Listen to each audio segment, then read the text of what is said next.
right, everyone. Thank you. And joining us today is Amanda Abella. She is a Latina millennial financial expert and the creator of Persuade to Profit. Now, Amanda, I've been following you for years, ever since the Periscope days, and when you first came out with Make Money Your Honey. Yes, I don't think so I that's knew why that. Wow. Okay. I'm so excited to have you here today. So Amanda is a speaker, coach, and best-selling author. So why don't you tell us a little about your story and how you got started with your side hustle? So my side hustle, I did it a little bit backwards. Most people have a job and then they start a side hustle. I started my side hustle before I had a job because I couldn't find a job.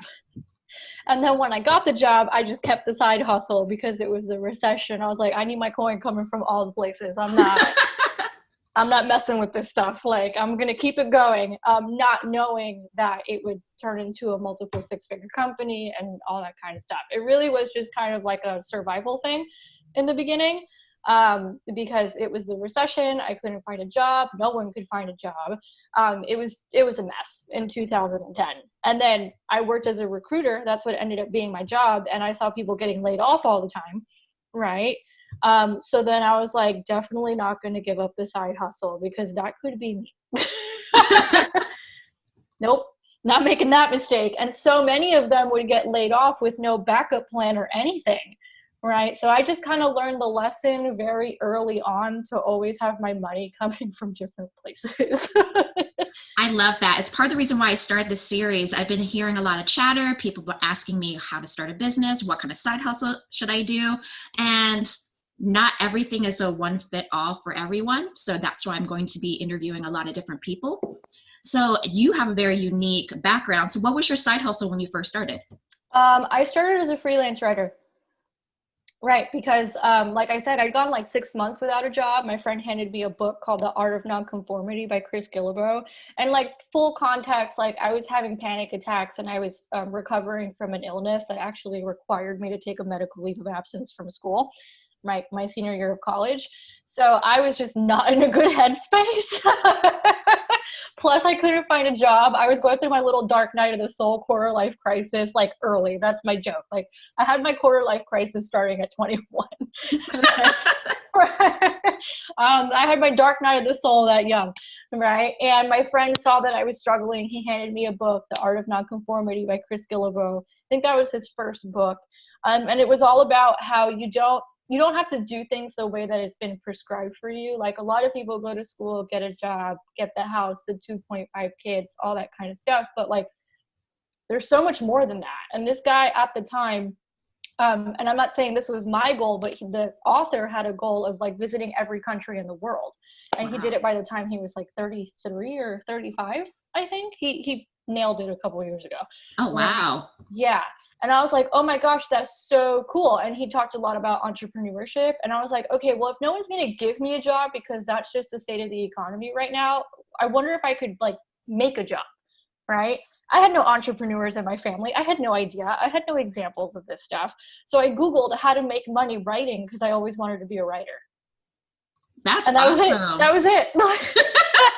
So what was kind of type of things you were writing? Were you doing like blog posts or helping ghostwrite books? I started a blog just to help me keep my shit together, honestly. And it was just like cathartic and me. I was like, well, this is going to hold me accountable, even if it's only like 3 people watching. And also I was just working for my stuff. And then I had signed up for these things called content mills, which they don't exist anymore, I don't think. Right. But basically it was like, I think at the time it was called Associated Content, and then it turned into Yahoo Voices. And now I just think it doesn't exist anymore. Okay. But basically the idea is like you would write all these articles on different topics and then you would get ad revenue. Right. Based on the amount of traffic. So there was that. Or after like a month or so where I only made $5, I noticed that they also had these open assignments. Right. And then you'd get $10 or $15 for like 500 word articles. And I ended up taking on like home improvement. I don't know why. Right. Health, because I was having health issues at the time. So it was of interest, and personal finance. And the reason I took personal finance was because I was like, I know nothing about money. Clearly, I need to learn about money because of the state of the economy that we're in. right? Mm-hmm. And no one taught me a damn thing, or at least not enough. I didn't learn it in school. What if I get paid to learn about money? And that's just kind of how I saw it. And then that turned into, I ended up at some point, I was doing stuff for Wells Fargo, Credit Karma, Discover.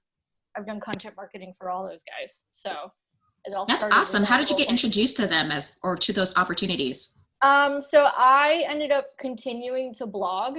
It's actually really interesting because for several years, I think there was a part of me that was like, there's no way in hell this could ever turn into a full-time thing. Because back then it was like, you do freelancing when you can't find a job. Like, people were still operating under that assumption. This was 10 Yeah. years ago now, right? So people were still operating under that assumption. Like, you didn't have coaches, you didn't have freelancers, you didn't have YouTubers, you didn't have a whole lot of what we have going on right now, right? So I was always like, I'm just doing this on the side of my job, and then I'm going to go get a better job. Like, I never really thought beyond it. But then I started making friends online, a lot of them in the personal finance space. And I don't even remember how I met a whole lot of them right now, maybe Twitter or something, right? And I started noticing, I'm like, oh my God, these people are starting to quit their jobs. And I had this like crazy aha moment, like in 2013, I think it was, or maybe toward the end of 2012, where I was like, the economy's not going back to the way it was before 2008. And everybody who's coming into this recruiting office is hoping that it's going to go back to how it was in 2008. It ain't going back there, right? And the reason I knew that was because I was starting to see everything that was going on online, and I started noticing a really big shift. So I didn't know how the hell I was going to do it. I didn't know how I was going to make it happen. I didn't know what it was going to turn into, but I knew I had to give it a shot. Hired my first coach at the end of 2012. It was terrifying. 6 months later, I quit that job. 6 months after that, I launched my book.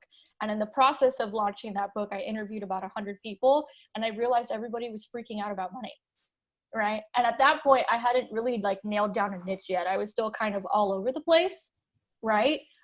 So then when I realized everybody was freaking out about money, I was like, oh, I guess this is the thing. And then I just doubled down on writing about money. And then I ended up creating a whole brand around that and a whole book around that. And then I only focused on that for writing gigs. And then I started going to like financial blogger conferences. And then one thing just kind of led to another. So then I would start getting all those opportunities. I love that you mentioned that you didn't have a niche in the beginning. You were just kind of all over. And I think that's what happens for a lot of people. They're like, let me test the waters. This is something I want to do. But the more involved in it, and I think the most important thing is you were listening to the chatter. Mm-hmm. You were listening to what the trends were going to be. You were listening to what people were telling you about money. So you're like, okay, I'm going to write about that. And I think that gets missed a lot when people are like, well, what should I talk about? Or what should I write content on? Or who should I be helping? It's really just listening. Yeah, and that's what I teach my clients in Persuade to Profit. A lot of them are in that stage where they're like, I don't know what I'm doing. And then I have them go like look at their DMs and stuff. And then I get emails from them where they're like, oh my God, I'm sitting on a gold mine and I had no idea. And I'm like, I told you, right? But it's just, we don't think about it, right? Mm-hmm. And in my case, I tell people all the time, it's not like I woke up one morning and was like, I want to be a financial writer. That never happened. I was terrified of money. I was terrified of math. And now I realize that the fact that I was so terrified about those things and I've had to work through that is what makes me so good at teaching and coaching and things, because I already know what's coming at me, basically, right? And I'm like, oh, no, I worked through that. We can work through that, you know? Yeah. But I tell people that all the time. It's not like I woke up one morning and decided to do this. I didn't wake up one morning and was going to be like, I'm going to be an influencer. That never happened. I don't think I won't say just anybody. I think there's some people who wake up now, they're like, oh, I'm going to be an influencer. I don't think that's anyone... like a thing now. Like, I'm going to be YouTube famous. And I'm like, what the hell is that? Like, that was just not a thing, you know? Like, I think of YouTube famous and I'm like, okay, yeah, I'll get YouTube famous and then I'm going to monetize the crap out of it and sell my own stuff. Like, that's how I think about it now. Mm-hmm. But it was never like, I'm going to be YouTube famous just to be YouTube famous, you know? Like, I don't understand that still to this day. So tell us more about your book, Make Money Your Honey. So how did the idea come of actually wanting to publish a book? Well, it's really funny because I just told a bunch of people in the last week who are in the process of publishing books, and I'm like, guys, I did this wrong, right? Like I should have created my programs first and then done the book, because the only thing the book does is like funnel people into my programs anyway. Mm-hmm. But it's interesting because it did actually start as a group coaching program. Like I was trying to do a lot of like market research for that. And then when I looked at all the notes and I looked at everything I had, I was like, there's a book here.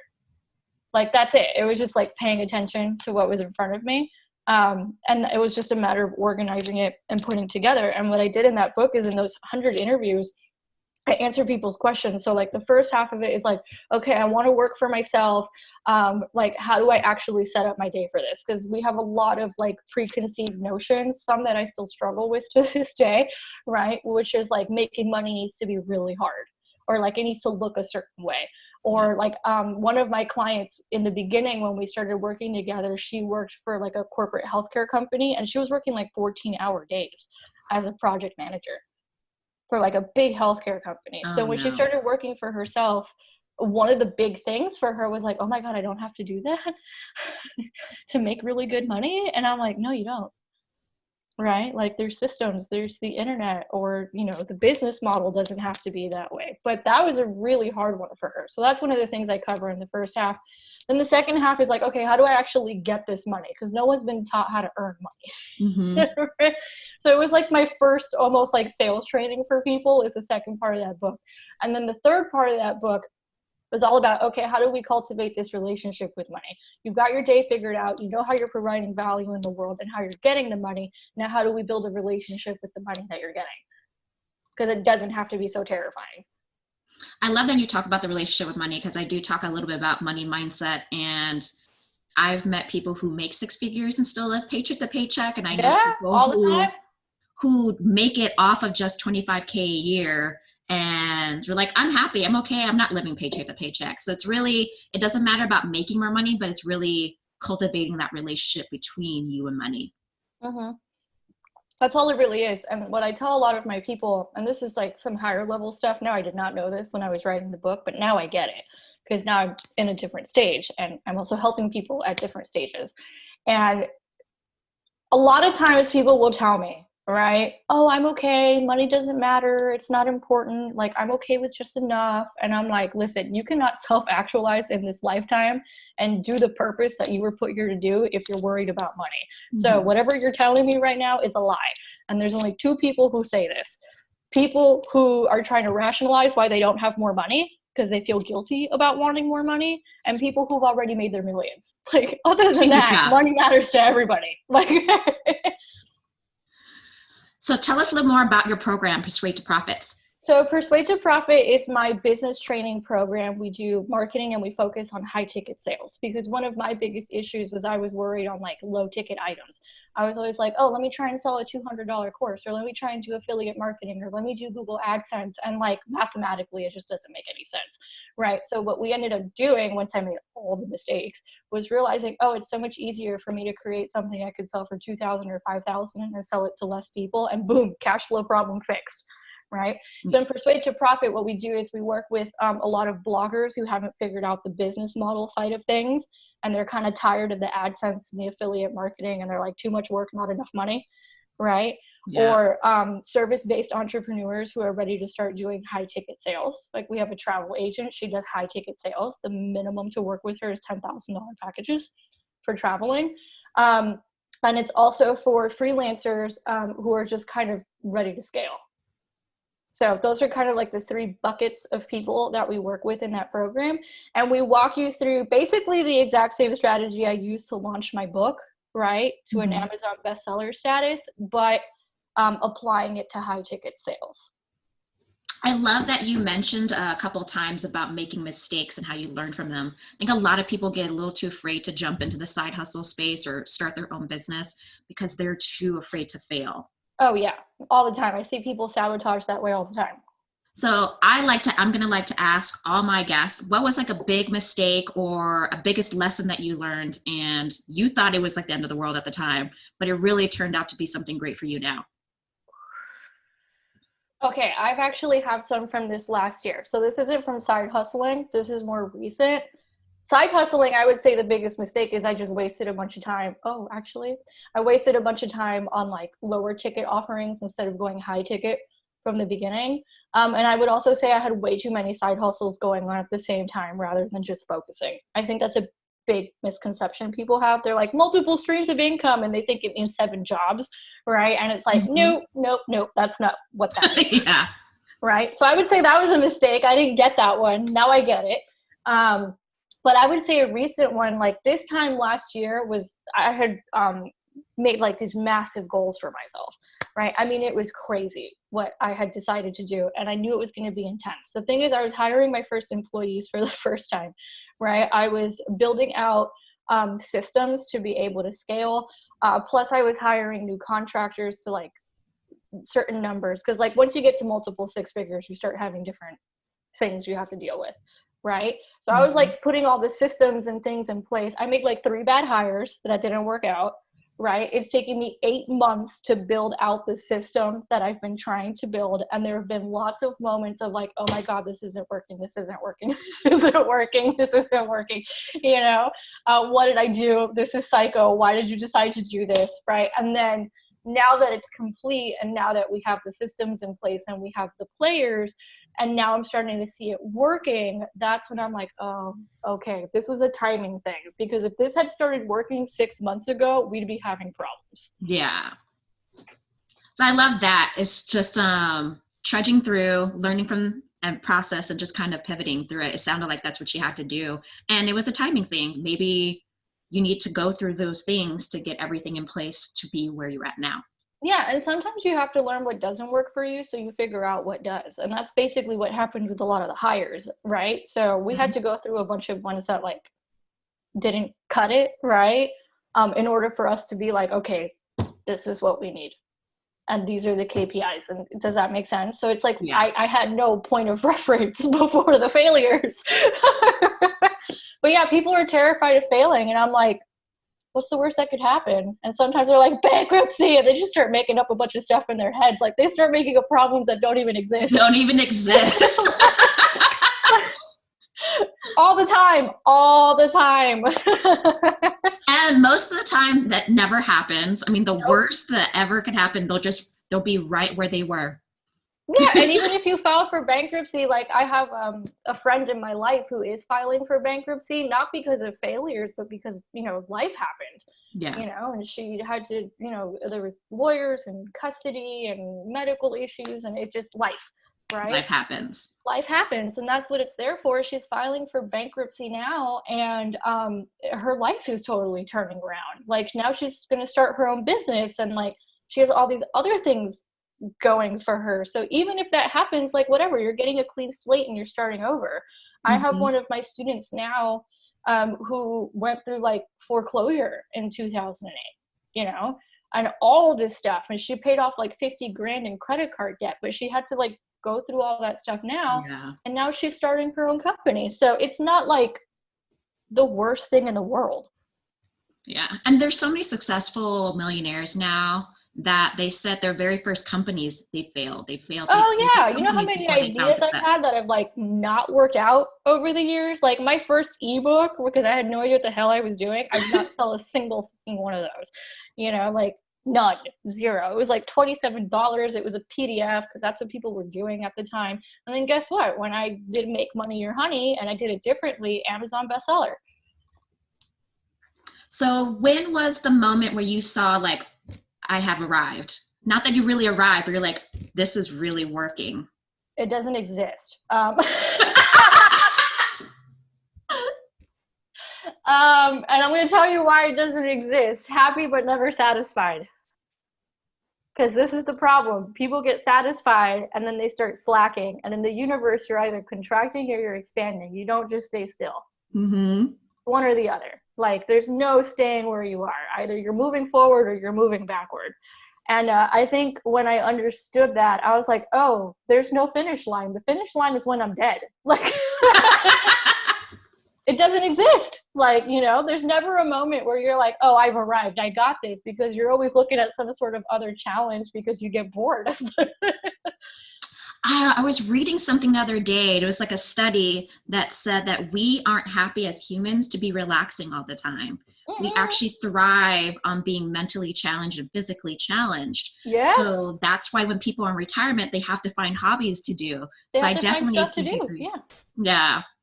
Yeah, and then that's another thing, like, coming from the traditional personal finance space, now as an entrepreneur, like retirement has taken on a whole new meaning, right? Because it's obviously I'm saving for retirement and I have my retirement accounts but it's not with the intention of I'm going to stop working at 65. It's just with the intention of I want the option, right? Yeah. Or the intention of, what if something medically happens? But it's not with this whole thing of let me wait until I'm 65 to get my gold watch. And then it's like, so like, how does one even do that? Like you go 35 years of your life working and then suddenly you stop. Like Yeah. that's just the recipe for a crisis. Like Well, I've been seeing it, and I've seen it with my dad and similar people who have just retired from their careers, and they're in their mid 60s, about early 70s. And you're like, I need something to do. You yeah. can't go working your whole life, like you said, 35 to 40, and then all of a sudden think you're just going to be staying still. Right. And the burnout conversation that a lot of people are having, one of my clients calls herself the Burnout Doctor, right? Because she helps people avoid that stage of burnout because for her it got really bad when she was in corporate. And what's so interesting is through our work together, this is the one who was working 14-hour days. And she goes, I've noticed that the reason people burn out is because they hate what they do. Yeah.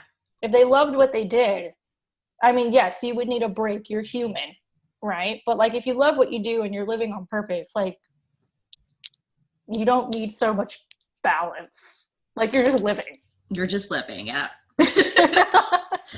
I think I've seen that a lot. Everyone's like, I want to leave my job and I want to start a business, but I'm personally of the opinion that everyone's meant to be a business owner.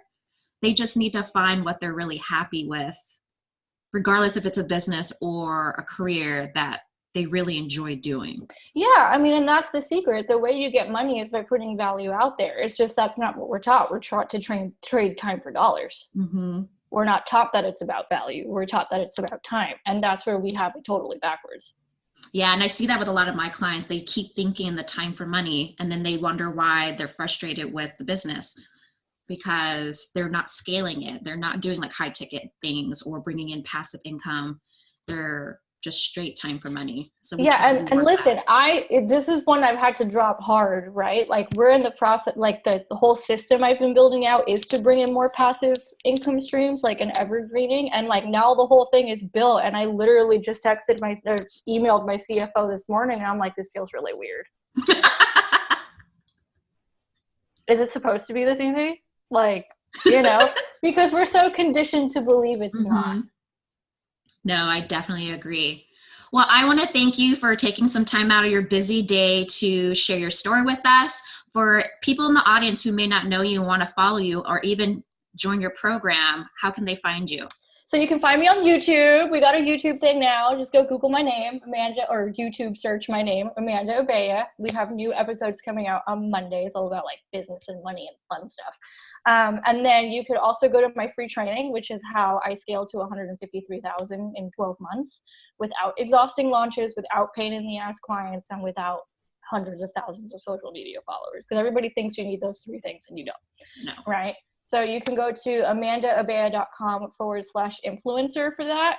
And then for Persuade to Profit, you can go to amandaabella.com/persuade to profit. And I will make sure to put all those links in our show notes so you don't miss hanging out with Amanda. You can call me Abella. It's all good. I'm used to calling people by their last name, so I don't know why I did that. Is it because you work in the restaurant industry? Restaurant Is that a thing in restaurant? Okay, that's why. Yeah. Yeah, I call a lot of people by their last name. Well, you work with so many people, you get a lot of Mikes, you got a lot of Davids, and you got a lot of Jessicas, so you just start calling them by their last names. Yeah, that makes total sense. All right. Well, thank you, everyone. We'll be putting out new episodes every other Saturday. And don't forget to hit the subscribe button and make sure you don't miss any other episodes.